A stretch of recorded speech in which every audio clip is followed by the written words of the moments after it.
Oh là là, ce youtubeur ne le sait pas, mais en fabriquant ces 2 points de Hulk en plomb, 40 kilos chacun, hein, pouvant passer à travers de la brique, il se pourrait bien qu'il ait inventé un genre de New Game Plus pour la fistinière en mode hard, très très hard.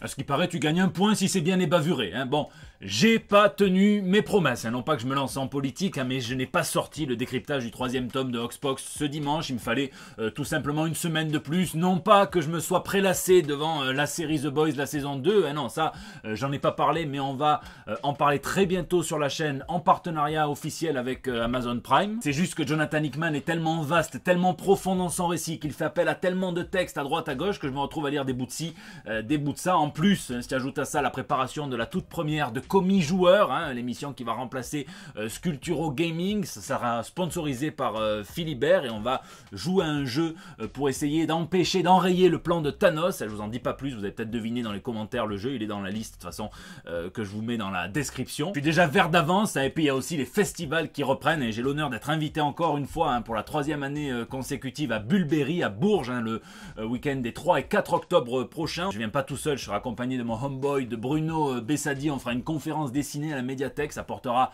sur les X-Men. Moi, j'en parle et Bruno va en dessiner un ou plusieurs, on verra. Et donc tout ça, ça fait du nan sur la planche, comme ils disent en Inde. Mais ici, votre fidèle commis des comics, vous êtes dans l'émission qui fait le tour de l'actu de l'industrie du comic book et de tous ses dérivés. Hein, c'est le 261e JT Comics. J'étais choqué, j'ai montré cette vidéo du tournage de Mission Impossible à mon petit cousin qui a 10 ans. Il m'a fait « Ah, c'est lui Coluche !» En même temps, il s'appelle Charlie, c'est peut-être pour ça. Hein, et nous, sans plus attendre, on passe aux news de la semaine.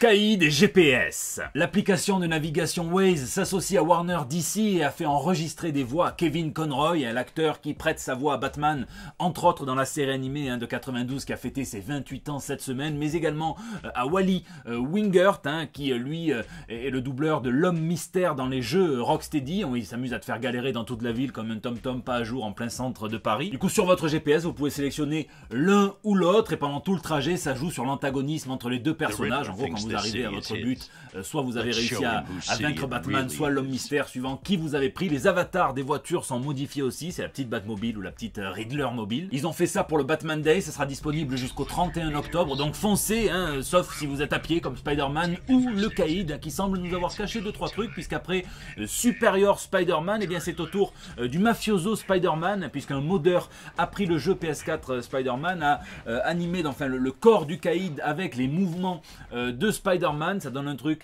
ultra troublant, mais super marrant. Hein. Souvenez-vous que dans le comics, juste après la Civil War, Spidey avait eu recours au GPS, aux grosses patates sanguinaires sur Wilson Fisk.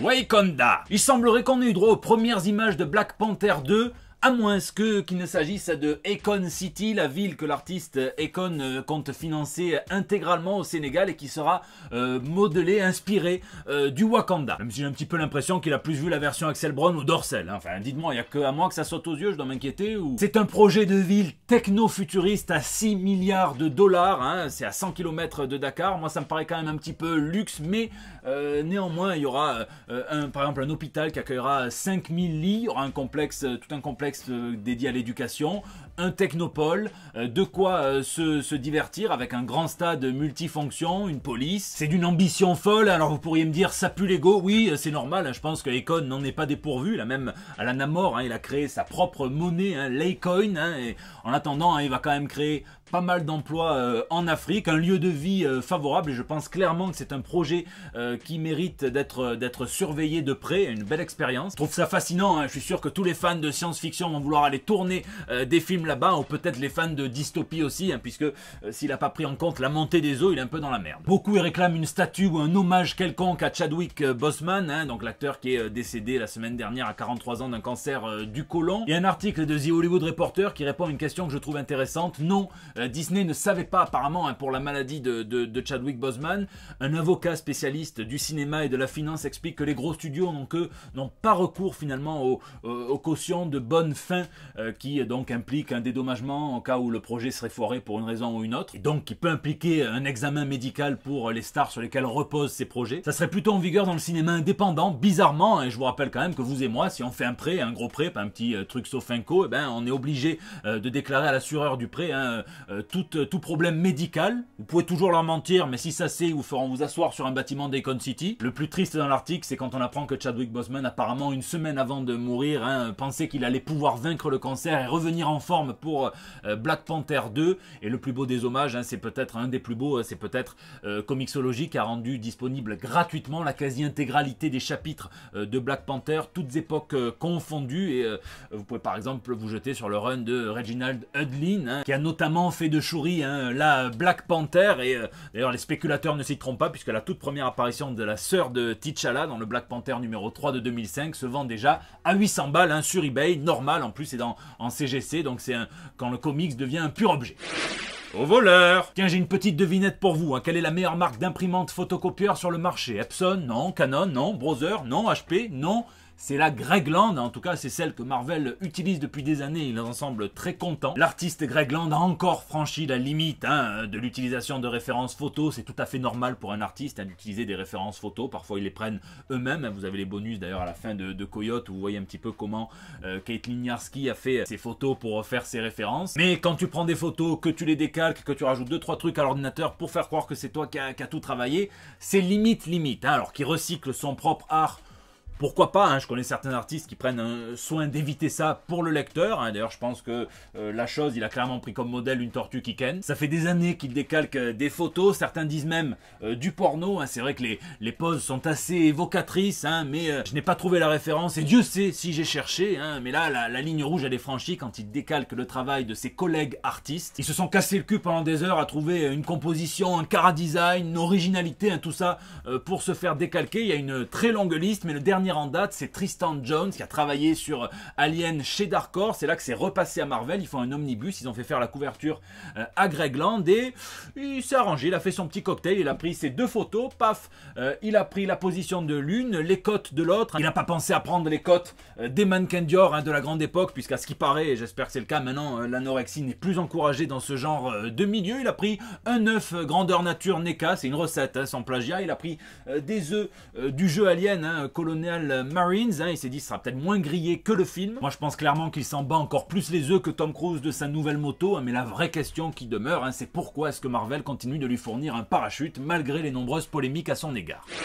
Grain de Sénat. Les news ciné de la semaine ne sont pas folles et on attend peut-être la deuxième partie de la DC Fandom pour relever un peu le niveau. À ce qui paraît, on y découvrirait la toute nouvelle Catwoman, mais cette semaine, il faudra se contenter d'un teasing, celui de John Cena, catcheur, acteur, qui va incarner le Peacemaker dans la Suicide Squad de James Gunn, qui a posté sur ses réseaux une image du Sandman, de l'homme sable vertigineux, qui semble vouloir absolument que Spider-Man soit un clou. Alors est-ce qu'il annonce plus ou moins subtilement son arrivée dans le MCU ou dans sa Ligue 2, le Spider-Verse de Sony pour y incarner Flint Marko? Je ne sais pas, en tout cas ça pourra être intéressant d'un point de vue visuel quand on voit le travail sur les matières, les textures qui a été fait soit dans Venom, soit sur les élémentaux dans Far From Home. Ça promet déjà d'être joli. Je sais pas ce que vous en pensez, moi en tout cas mon Sandman préféré ça restera cet homme. Lâche un petit commentaire si t'as la ref. Duo Comics.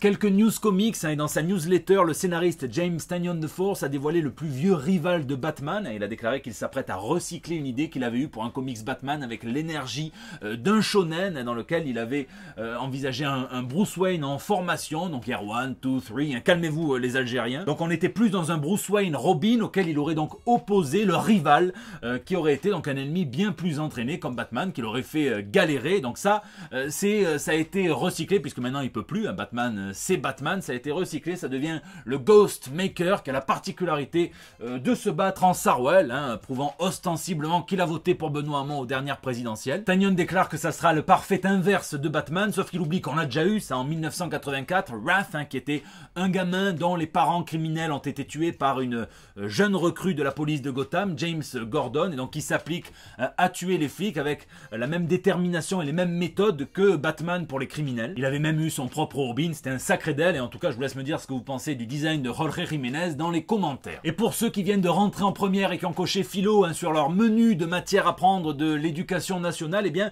il se pourrait, si votre prof est fan de Marvel, qu'il vous fasse sauter le banquet de Platon pour passer directement à celui de Venom, beaucoup mieux garni en membres humains. La philosophie de Venom, édité par Titan Press, ça sera comme le livre qu'ils ont fait sur Deadpool, dans lequel on pouvait retrouver certaines citations, certains préceptes de l'anti-héros, avec à côté donc des bouts de planches ou de couverture de ses exploits les plus fabuleux. Lisez, et cette semaine, vous en doutez, j'ai pas lu grand chose, mis à part Oxbox et toutes les recherches que ça m'a mené à faire. Il me tarde d'avoir un petit peu de temps pour lire le 10 Savage Chance que j'ai mis de côté, Die aussi, de Gillen et de Stéphanie Hans. Je ne sais pas si je vais pas céder à l'appel de Hellblazer, Rise and Fall de Taylor et de Robertson, ou si je vais attendre 3 mois pour pouvoir les lire tout d'un coup. Le mensuel, ça me saoule un petit peu maintenant d'attendre. Je suis un impatient. Je vous laisse me dire ce que vous lisez dans les commentaires. J'espère que vous avez lu le one-shot, dessiné par Alric, scénarisé par mes soins, les 3 cases d'El Bando del Pueblo. Je suis un petit peu ému d'ailleurs parce que il m'a envoyé donc les originaux de certains de mes one-shots, dont les préférés, notamment le premier où je faisais faire le signe de Jewel à Nightwing. Me demandez absolument pas pourquoi, mais il y a aussi le Hellblazer Constantine versus Strange, ou alors le Batman versus Punisher. C'est de la bombe, allez voir vraiment le travail d'Alric, suivez-le partout sauf dans la rue parce que c'est flippant, tu connais le système, et la semaine prochaine le one-shot opposera le Joker à Mojo. C'est la fin de ce JT, merci de l'avoir regardé, merci à ceux qui laissent des pouces bleus, qui partagent sur Facebook, qui tweetent, qui retweetent, qui m'incorporent dans les stories Instagram. Moi je vous propose un JT, j'adore voir comment est-ce que vous vous en emparez. N'hésitez pas à réagir dans les commentaires sur YouTube où je réponds à chacun d'entre vous, ou bien sur les réseaux sociaux, c'est là aussi vous me laissez vos petits messages pour El Bando del Pueblo, c'est votre espace de liberté depuis maintenant 5 ans. Souvenez-vous qu'en cas d'idée noire, il y a le canal Besoin de parler sur mon Discord, et sinon toutes mes messageries sont ouvertes partout sur les réseaux sociaux. On se serre les coudes, bon courage à tous pour votre rentrée, les petits comme les grands. Rendez-vous dimanche pour de bon, cette fois pour l'analyse du 3e tome de Oxbox, et la semaine prochaine pour des nouvelles toutes fraîches. Rest in peace Annie Cordy, si j'avais gagné au loto, je l'aurais embauché pour jouer Magnouchi dans un film sur le Punisher que j'aurais produit. Au pire on le rajoutera en deepfake.